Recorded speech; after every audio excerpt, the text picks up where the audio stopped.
Merhaba arkadaşlar, kanalıma hepiniz hoş geldiniz. Bugün sizlerle yine çok güzel bir proje çalışacağız. Projeme başlamadan önce kanalıma abone olup videolarıma beğeni ve yorum yaparsanız çok sevinirim. Desteklerinizi bekliyorum.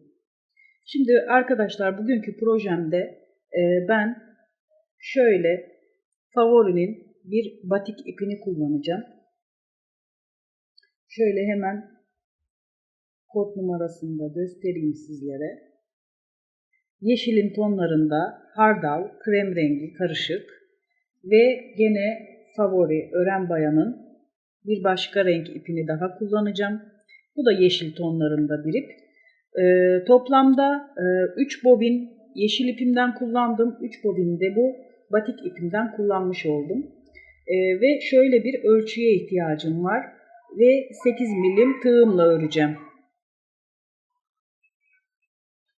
Şimdi bu hırkamızı, yeleğimizi örmek için arkadaşlar ölçü alacağız. Önce beden ölçümüzü almamız gerekiyor. Beden ölçümüzü göğüs hizasından şöyle çepeçevre komple ölçüyorum. Ben large beden bir model yapacağım.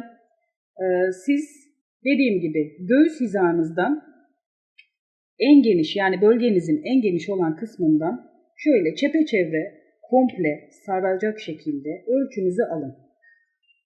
Ben ölçtüm arkadaşlar. Toplamda 100 santim ve 100 santimden 25 eksik örüyorum. Yani 25 santim eksik örüyorum.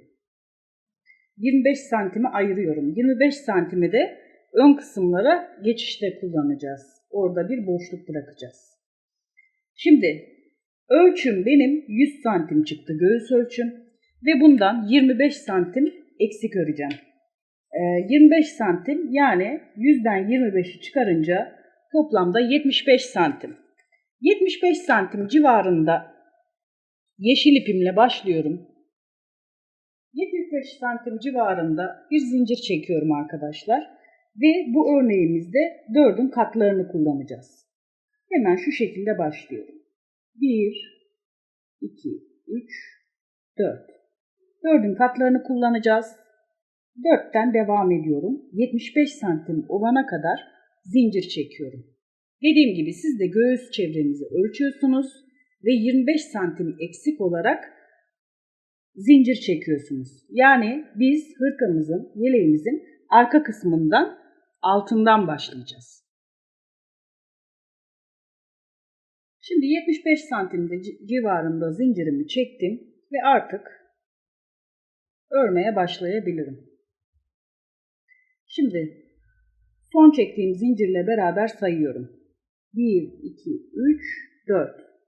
Dördüncüye hemen şöyle arka kısmından batıyorum. Bir tane aldım. Tekrar tığımın başını doladım. Tekrar aynı yere batıyorum. Tığımda 4 ilmek oldu. Ve hepsini bir çekiyorum. Bir zincir çekiyorum. Bir sık iğne atlıyorum. Bir sonrakine. Başını dolamadan batıyorum. İpimi çekiyorum. Tığın başını doluyorum. Tekrar aynı zincire batıyorum. İpimi çektim. Ve hepsini bir çıkarıyorum. Bir zincir çekiyorum. Bir zincir atlayıp bir sonrakine batıyorum. Arka kısmında. İpimi çektim. Tekrar başını doluyorum. Aynı yere batıyorum ve çekiyorum. Bir zincir çekiyorum. Bir zincir atlayıp bir sonrakine batıyorum. Çekiyorum. Tığımın başını doluyorum. Tekrar aynı yere battım. Çekiyorum. Ve hepsini bir çıkarıyorum. Zincirimi çekiyorum. Bu şekilde sona kadar devam ediyoruz arkadaşlar. Modelimiz bu. Çok basit. Bu şekilde devam ediyoruz sona kadar. Ve son kısımda da tekrar göstereceğim. Şimdi son kısma kadar geldim. Son kısımda artık başlangıcım bitti. İkinci sırama geçeceğim. 1, 2, 3. Zincir çekiyorum ve örneğimi ters çevirdim. Artık şimdi şöyle örneğimizi açtığımız zaman şu aradaki boşluk kısımlara bakıyoruz içine. 1, gene aynı model. 2 kere de çektim. Hepsini bir çıkarıyorum. Bir zincir çekiyorum. Ve aradaki şu boşluk kısımlara bakıyoruz.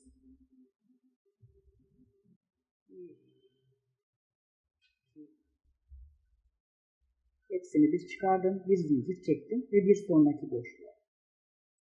Örneğimiz bu şekilde arkadaşlar. Çok basit. Herhangi bir model değişimi yok içinde. Bu şekilde devam ediyor. Şimdi ördükçe zaten modelimiz kendini gösterecek. Şimdi arkadaşlar ben toplamda bu modeli yeşil ipimle öncelikle 25 santim ördüm ve daha sonra batik ipime geçtim. Batik ipimle de 15 santim ördüm. Arada tekrar bir yeşil kattım, 5 santim ördüm. Daha sonrasında 10 santim batik ip yapıp 5 santimde tekrar yeşil ip çalıştım. Yani toplamda 60 santim arka kısmı ördüm. Ve daha sonrasında da ön kısma geçtim. Hemen şöyle şu şekilde size renk geçişlerini göstereyim. Şimdi artık son omuz kısmını örüyorum. Yani arkamın son sırasını örüyorum, yeşil kısmını. Daha sonra ön kısma geçiş yapacağız. Evet arkadaşlar şöyle göstereyim geniş açıdan. 60 santimetre kadar ulaştım ölçüme. Verdiğim ölçülerde devam ettim. Şimdi artık ön kısmımıza geçiş yapacağız. Şimdi arkadaşlar ön kısmımıza geçerken orta kısmımızda boyun boşluğumuzu bırakacağız. Burada yaklaşık arada 10-11 santim civarında bir boşluk bırakacağız. Bu boşluk hiç değişmez arkadaşlar. Siz hangi bedeni örürseniz örün 10-11 santim ön kısma geçerken boyun boşluğunu bırakıyoruz. Ve iki paneli, iki yan kısmı eşit olacak şekilde ölçümüzü alıyoruz. Ben 75 santimle başladığım için yaklaşık 32 santim bu kısımda bıraktım. 32 santim de bu kısımda bıraktım. Ve arada da 10-11 santim civarında bir boşluk bıraktım. Siz tam orta kısmı bulup arada 10-11 santim bir boşluk bırakıp başladığınız ölçüye göre yan kısımlarda eşit şekilde ön panel ölçüsünü bırakacaksınız. Ve daha sonra panelimizi bu kısma kadar örüyoruz. Örneğimiz aynı şekilde. Örmeye devam ederken de ölçülerimizi renk değişim kısmında yukarıdan aşağı olacak şekilde aynı ölçülerde devam ediyoruz. Yeşille devam ediyorum. Burada ne kadar ölçü çalıştıysam aynı şekilde yukarıdan aşağı olacak şekilde aynı ölçülerde ip rengimle devam edeceğim örmeye. Yeşilimle devam ediyorum. Şimdi burada ben en son 5 santim çalıştım. Yani 2, 3, 4, 5, 6, 7 sıra çalıştım arkadaşlar. Şimdi artık ön parçalarımızı yapıyoruz. Yani dönüşte de 7 sıra yeşil çalışacağım. Daha sonra renkli ipime geçeceğim. Ve tekrar yeşil ipime. Yani aynı sıraları tekrar devam edeceğim. Şimdi burada ipimi kesmeden devam ediyorum. Şimdi bir panelimizi öreceğiz. Bu kısma, işaretli kısma örmüyoruz. Burası boşluk kalıyor. Ve daha sonra da diğer yarım panelimizi örmeye devam edeceğiz. Tekrar örgüme aynı modelle devam ediyorum.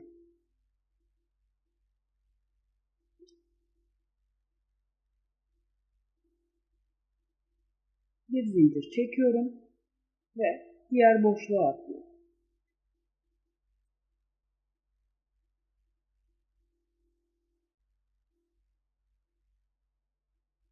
Yani artık bu modelimizi şu ara kısımda örüyoruz. Ölçtüğümüz yan panelde 32 santimlik kısımda örüyoruz. Diğer taraflara geçmiyoruz. Evet arkadaşlar, şimdi şöyle geniş açıdan göstereyim. Ön kısmının bir tarafını ördüm. Bu şekilde devam ettim. Şimdi diğer kısmını örelim.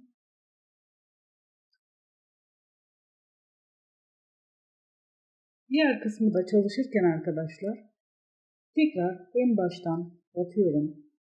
Burada ipimi bağladım. Şimdi burada boşluk kısmımız var. O yüzden 1, 2 ve 3 zincir çekiyorum.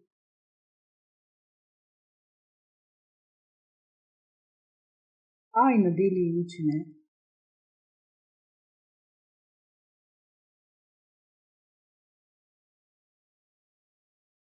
bunu yaparak başlıyorum.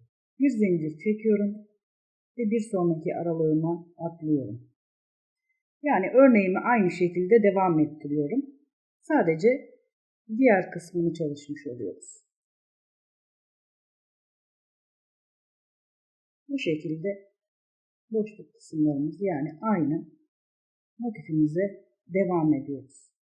Aynı şekilde diğer kısmı nasıl ördüysek bu kısmı da aynı ölçülerimizle aynı şekilde sona kadar geliyoruz. Evet arkadaşlar, şimdi bu şekilde iki kısmımı da ön kısmımı da ördüm. Şimdi artık kol kısımlarına geçeceğiz. Kollarını yapmaya başlayacağız. Şimdi arkadaşlar kol kısmına geçerken omuz hizasını yan kısmını çeviriyoruz. Zaten hırkamızın iki yönü de aynı model, iki yönü de aynı şekilde. O yüzden hangi yönünüze daha düzgün duruyorsa o yönü kullanabilirsiniz.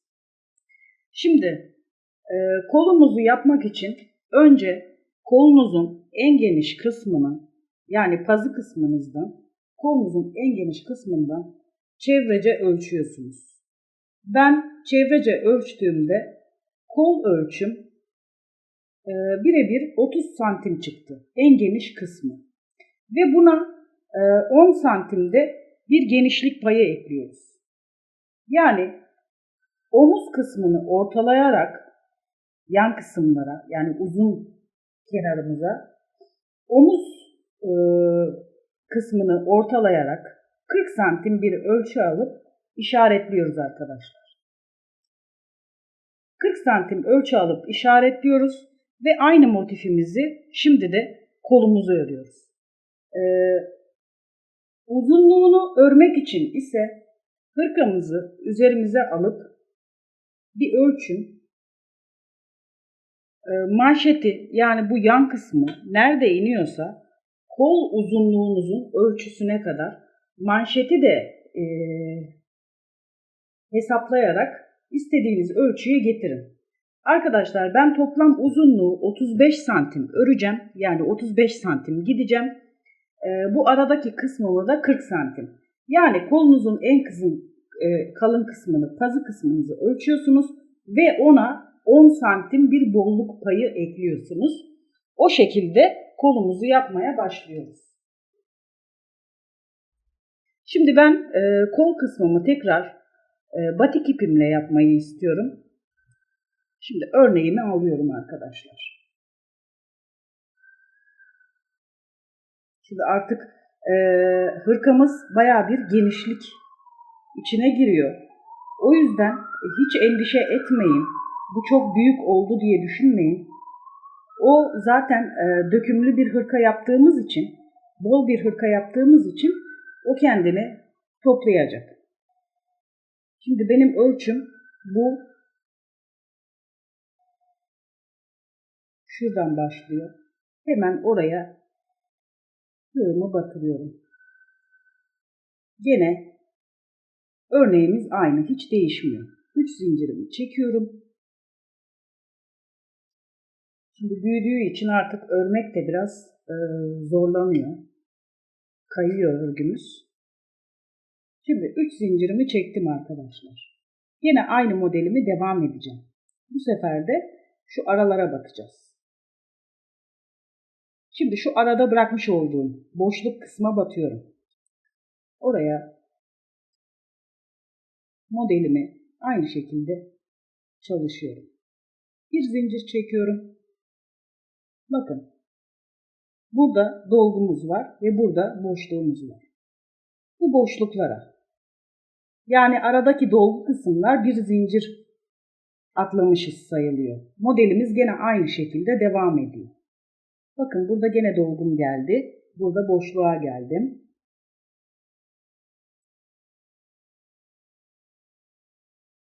Modelimiz aynı. Model hiç değişmiyor. Dediğim ölçüyü alarak siz de kol kısmınıza başlayabilirsiniz. Dediğim gibi hırka size hiç büyük gelmesin. Zaten bu bol ve salaş bir hırka. Verdiğim ölçülerle beden ölçüsünüzü doğru alırsanız tam üzerinize göre bir hırka yapmış olacaksınız. Bakın aralarda belli oluyor. Boşluklarımıza bakıyoruz. Bu şekilde kol kısmımızı başladık. İşaretli olduğum yere kadar, yani 40 santim hesapladığım yere kadar gidip geliyorum. Toplam uzunlukta 35 santim örerek kolumu da tamamlıyorum. Evet arkadaşlar, şimdi kolun bir kısmını ördüm. Şöyle göstereyim hemen geniş açıdan. 35 santim. Şimdi diğer kısmını da öreceğim. Aynı şekilde, aynı sayılarla ve aynı ölçülerle. Diğer kolunu da ördükten sonra birleştirme kısmına geçeceğiz. Evet arkadaşlar, hırkamızın kol kısımlarını da ördük. Şimdi sırasıyla birleştirme şeklini size göstereceğim. Şimdi üstten aşağıya doğru bir kısmını ikiye katladık. Gördüğünüz gibi bir tarafını bu şekilde katlıyoruz. Şimdi diğer kısmı da aynı şekilde katlıyoruz. Diğer kısmımızı da katladık. Şu anda hırkamızın görünüşü bu şekilde. Şimdi arkadaşlar artık hırkamızın kol kısmından ve yan kısımlarından ister bir iğne yardımıyla, isterseniz bir tığ yardımıyla ip çekme yöntemiyle birleştiriyoruz. Ve daha sonra lastik kısımlarına geçeceğiz. Evet arkadaşlar, şimdi hırkamın birleşimini tamamladım. Artık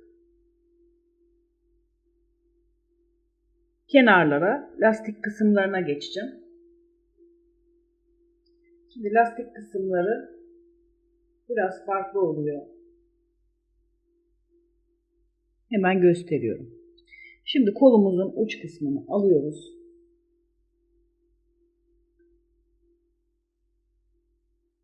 Herhangi bir aralıktan.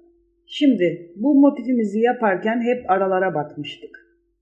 Tekrar aynı şekilde aralardan devam ediyoruz. İpimi buraya bağladım. Başlangıçta 3 zincir çekiyoruz. Tığımın başını doladım. Bir sonraki aralığa geliyorum arkadaşlar. Oraya bir trabzan çalışıyorum. Tekrar tığımın başını doladım. Bir sonraki aralığa geliyorum. Tekrar oraya trabzan çalıştım. Bir sonraki aralığa geliyorum. İlk sıramızı bu şekilde komple trabzan olarak tamamlıyoruz. Bu şekilde trabzanlarımızı tamamlıyoruz.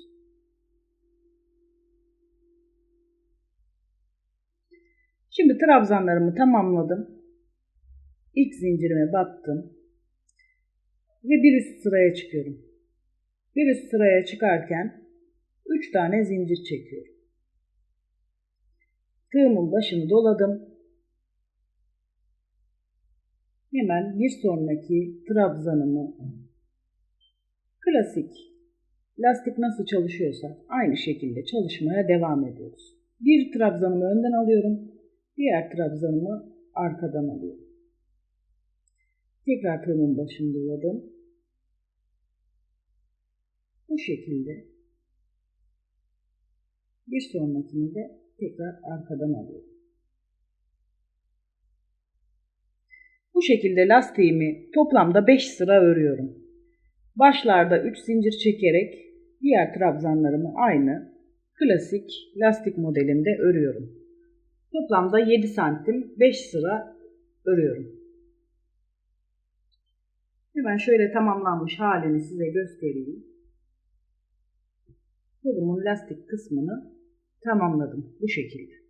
Şimdi alt kısmına geçiyoruz. Hırkamın alt kısmını da lastik yapacağım. Fakat burayı çalışırken yine aynı şekilde lastik çalışıyorum. Kollarda yaptığım yöntem gibi. Fakat şimdi şöyle bir farklılık göstereceğim size. Burada çalışırken, şimdi burayı da batik ipimle başlıyorum. Burada çalışırken arkadaşlar ilk sıramızı trabzan oluşturuyorduk ya. Burada ben şöyle göstereyim hemen. Diğer yaptığımdan farklı olarak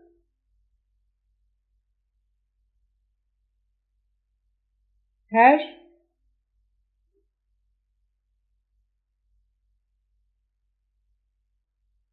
aralığa tığımın başını doluyorum. Her aralığa bir trabzan gelecek şekilde çalışıyorum. Şimdi mesela burayı çalıştım. Bu araya baktım. Hemen bir sonraki trabzanıma batıyorum. Bakın burada üst kısımda zincirler belli oluyor zaten. Hemen bir sonrakine batıyorum.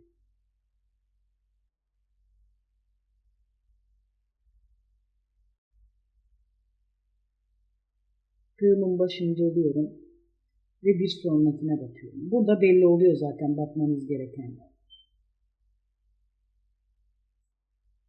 Ve bu şekilde trabzanlarımı oluşturuyorum. Yani her sıraya çift trabzan yapıyorum. Yani her sık iğnenin başına 2 trabzan gelmiş oluyor. Bu şekilde gene bunu kolumuz gibi aynı ikinci sırada trabzanları bir önden bir arkadan alarak devam ediyoruz. Bunu da toplamda 7 santim 5 sıra kadar örüyorum. Evet, alt kısmımızı da bitirdik. Hırkamızın bu şekilde lastiğini ördük. Şimdi artık ön kısımlarına geldik. Yan kısımlarına. Bu kısmı ben birlikte dönmedim. Ayrı örmeyi tercih ettim. Çünkü bu kısımda bir topluk olmasını istemedim. Biraz bir ördüğünüz zaman o kısım biraz içeri doğru topluk yapıyor. O yüzden bu şekilde ayrı örmeyi tercih ettim. Şimdi en başından başlıyorum. Köşeden ipliğimi sabitliyorum. 3 zincirimi çekiyorum. 3 zincirimi çektim. Şimdi lastik yaparken önce trabzan geçiyorduk. Artık burada trabzan geçmeyeceğim ben arkadaşlar. Direkt başlayacağım. Şimdi görmüş olduğunuz gibi burada arada iplerimiz var. Şimdi buraya önden başlıyorum. Bir tanesini önden aldım. Hemen yan kısma geçiyorum. Bakın burada aralarda gözüküyor zaten. Bir sonrakini arkadan alıyorum.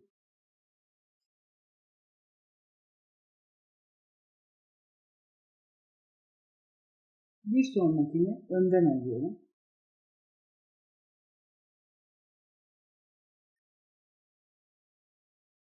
Bir sonrakini arkadan alıyorum. Bu şekilde sırayla gidiyorum. Şimdi diğer kısmını da göstereceğim size.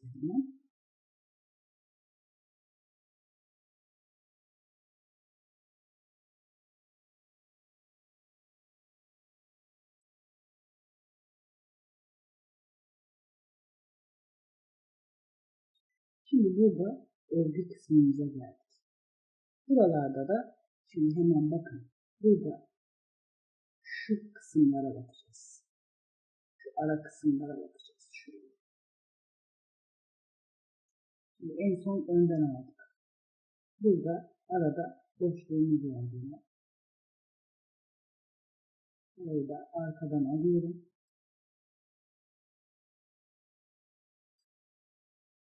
Sırayla devam ediyorum. Bakın burada hemen fıstığımın yan altında bir yer var.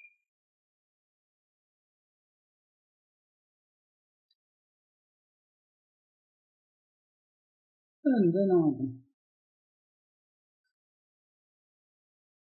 Bakın onlar arada kalacak.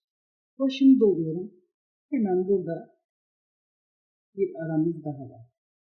Burayı da hemen şu şekilde arkadan aldım. Bir sonrakine geçiyorum. Hemen burada belli oluyor.